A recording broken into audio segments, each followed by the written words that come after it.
Alors Frédéric, qu'est-ce qui vous a poussé à franchir le cap de vouloir créer un advisory board? Et quand on est à la tête d'une entreprise comme moi depuis 25 ans, au bout d'un moment, on a vraiment un sentiment de solitude. Et l'idée, c'était vraiment de pouvoir se re-challenger pour pouvoir passer un palier de chiffre d'affaires et le développement à l'international sur le marché américain. Et vraiment, l'idée, c'est d'avoir un collectif autour de soi pour vraiment réfléchir à la stratégie. Laurent, Arnaud, Catherine, qu'est-ce qui vous a finalement incité à rejoindre cet advisory board? Moi justement, c'est la force du collectif dans une posture un peu particulière autour d'un dirigeant avec un beau projet à partager et à développer.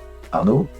Moi, j'ai été séduit d'abord par l'énergie et l'envie de Frédéric de se remettre en cause et d'avoir besoin d'un collectif pour aller servir un projet d'entrepreneur avec ses équipes et pour son entreprise. Et cette volonté qu'a Frédéric de booster la croissance de son entreprise, c'est un super projet. Et c'est vrai que passer de l'idée à la réalité, donc l'aider là-dessus, c'est un vrai challenge qu'on avait envie de réaliser. Frédéric, qu'attendiez-vous de cet advisory board que vous ne trouviez pas finalement ailleurs? Plusieurs points. Déjà un soutien sur la stratégie, vraiment pouvoir creuser et pouvoir mettre en place un plan stratégique, un soutien personnel, c'est-à-dire qu'on puisse vraiment se sentir épaulé s'il y a besoin. Et aussi avoir des gens d'expériences différentes pour avoir un regard extérieur sur l'entreprise et la stratégie. Alors, question à vous tous, quelle valeur finalement pensez-vous apporter en tant que board advisor? Moi, j'ai été entrepreneur, je le suis encore aujourd'hui. C'est vrai que j'ai une expérience justement dans ce domaine-là. Et le fait de pouvoir partager tout ce que j'ai vécu sur les différentes étapes d'évolution, de développement et de croissance d'une entreprise, c'était une vraie envie de vouloir en parler, partager avec Frédéric et c'est ce qu'on a fait. Moi, ce que j'essaie d'amener, c'est mon vécu dans la stratégie, dans le développement de la croissance, alors beaucoup à l'international, mais pas que. Oui, alors moi, ce que j'apporte dans l'advisory board, c'est, je pense, de la bienveillance et de l'exigence, qu'on partage d'ailleurs tous ensemble. Trouver quelque chose, un espace à la fois sécurisé pour que le dirigeant donne le meilleur de lui-même et puisse, dans cet espace, avoir des idées qu'il n'aurait pas ailleurs parce qu'il est pris par son quotidien et par ses enjeux business. Alors je pense qu'on est à la fois complémentaires et en même temps, ça a fité assez vite, je trouve.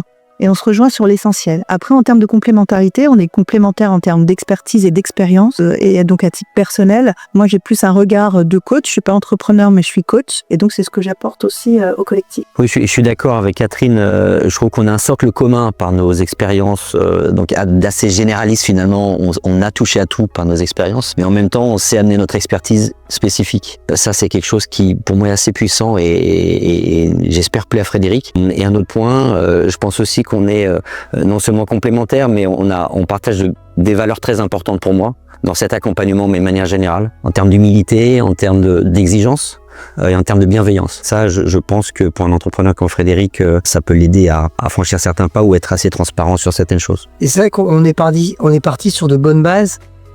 Tout de suite, il y a eu de la sincérité. On a su prendre de la hauteur assez rapidement. On a travaillé en confiance.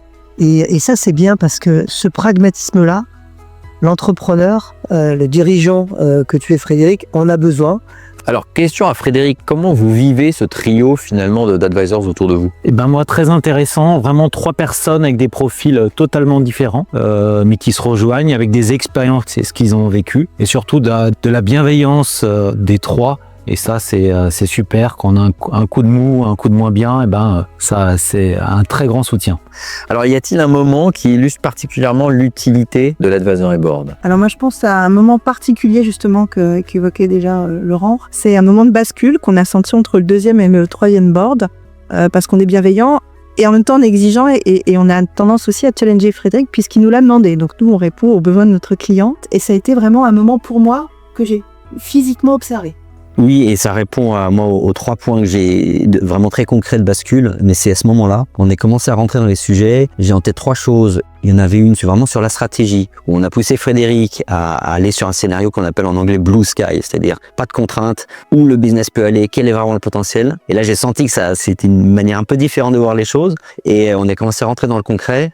Le 2e exemple que j'ai, c'est sur l'organisation. Quelle organisation aujourd'hui, demain, on peut mettre en place? C'est toujours très compliqué dans une phase de croissance. Et ça a amené beaucoup de réflexions et de challenges. Et le 3e que j'avais, c'est autour de la culture du chiffre. Comment poser en chiffres ce qu'on pense atteindre dans son business plan, dans sa stratégie. Et là aussi, il y a un autre moment assez clé où il y a pas mal d'échanges très très intéressants. Alors Frédéric, quelle évolution managériale ou personnelle vous retenez finalement des premières réunions de votre advisory board? En fait, il y a eu vraiment un changement d'état d'esprit que j'ai eu au bout d'un moment, et c'est vraiment de mettre en place une culture financière. C'est-à-dire que j'avais l'habitude à chaque fois, l'entreprise se développait et on investissait ensuite. Là, l'idée, c'est vraiment d'arriver à investir tout de suite, mettre en place les bonnes personnes, les bons moyens pour aller chercher du chiffre d'affaires par la suite. Donc c'est vraiment un point de bascule pour arriver à mettre ça en place, et ce qui sera, je pense, déterminant sur la future stratégie. Et c'est intéressant, je rebondis, mais c'est intéressant parce que finalement, on dit tous les quatre la même chose. C'est vraiment ce point de bascule qu'on a tous ressenti un peu différemment, donc je trouve ça très intéressant. Avec quelques mois de recul, pouvez-vous nous donner un exemple d'impact que vous avez ressenti sur SRI ou vous-même? Surtout un soutien stratégique, un soutien personnel, qui est également très important. Et l'idée, c'est vraiment d'avoir une stratégie très claire sur 3 ans, savoir où on va, où c'est, sur quels moyens on va investir, et on pourra surtout mettre en place ce plan d'action sur les 3 prochaines années. Alors c'est vrai que ce projet, ça chamboule toute la vision et l'organisation de l'entreprise de Frédéric. C'est vrai que c'est une vraie démarche à 360 degrés, donc on regarde vraiment dans toutes les directions et toutes les composantes de l'entreprise. Et là, je dois dire que au fur et à mesure des discussions, on a senti que voilà, toi, tu as pu, entre guillemets, accoucher d'une stratégie nouvelle, avec une organisation nouvelle. Ce que je trouve intéressant, c'est que finalement, c'est un enrichissement mutuel entre ce que nous, on peut apporter à Frédéric, et on se sent peut-être plus en confiance sur certains points, ou avec une meilleure énergie, encore plus d'énergie. Et pour nous, c'est vrai que c'est assez extraordinaire de pouvoir avoir un impact, de pouvoir l'aider. On le sent par rapport à sa solitude, on sent que ça lui donne vraiment un bon coup de boost. Et après, dans l'implémentation, même si c'est pas nous d'implémenter bien sûr, mais de voir que ça se réalise, ça se concrétise avec des plans d'action très spécifiques. Mais ce que je trouve aussi intéressant, c'est que chacun on apporte des idées, mais pas forcément de notre cœur de métier initial, et qu'on s'enrichit les uns les autres en fonction de nos expériences. Et ultimement, c'est Frédéric qui décide et qui donne des autorisations de faire ou pas. Mais avec ce collectif qui te met en sécurité et qui te permet de voir les choses autrement, tu vas piocher des choses et puis toi-même, t'en trouves des nouvelles. Alors justement, Frédéric, est-ce qu'il y a un exemple de sujet où l'advisory board vous a permis particulièrement de voir plus clair ou tranché? Ouais, l'idée, c'est vraiment de structurer un plan stratégique avec une vision à 3 ans. C'est-à-dire qu'avant, on faisait notre stratégie à 1 an en fin d'année. Et là, l'idée, c'est d'être beaucoup plus ambitieux, vraiment de se challenger pour mettre un plan sur 3 ans, de mettre tes moyens, de voir où on veut aller. Et on corrigera chaque année avec ce plan d'action qui sera mis en place à partir de janvier. En quoi un advisory board est vraiment différent d'un conseil d'administration, du consulting ou d'un réseau d'affaires? Oui, pour moi, c'est assez simple. Un advisory board, c'est un collectif qui est bienveillant mais exigeant au service de son dirigeant et de son projet. Et je trouve aussi intéressant parce qu'on n'est pas au-dessus avec une position haute qui parfois pourrait être considérée comme arrogante. On n'est pas en dessous, on ne s'excuse pas d'être là. On est à côté de Frédéric et on l'aide à construire son projet. Donc Frédéric, vous arrivez au terme d'une année d'advisory board. Comment voyez-vous la suite? La suite, il y a encore beaucoup de travail, beaucoup de challenges, mise en place de la stratégie, mise en place du plan d'action, et on corrigera chaque année ou tous les 6 mois la stratégie en fonction des résultats. Et donc question à tous, quel bénéfice imaginez-vous pour la suite pour SRI? On est très enthousiaste, en tout cas je parle en mon nom, mais je pense que mes camarades sont d'accord avec moi, parce qu'on a derrière nous une première belle année, et on a devant nous une deuxième belle année avec une mise en exécution, une mise en œuvre de ce qui a pu être construit, réfléchi la première année. Donc moi je suis très impatiente aussi de la suite. Non, également, quelque part, c'est la meilleure des récompenses en tant qu'advisory board member. C'est que le dirigeant ait envie de continuer, que nous, on puisse voir un petit peu au fur et à mesure le fruit de tout ce qu'on a pu essayer d'orienter et comment il l'a pris et comment il l'implémente lui-même. Donc pour moi, c'est la meilleure des récompenses quelque part. Vous rencontrez beaucoup de dirigeants.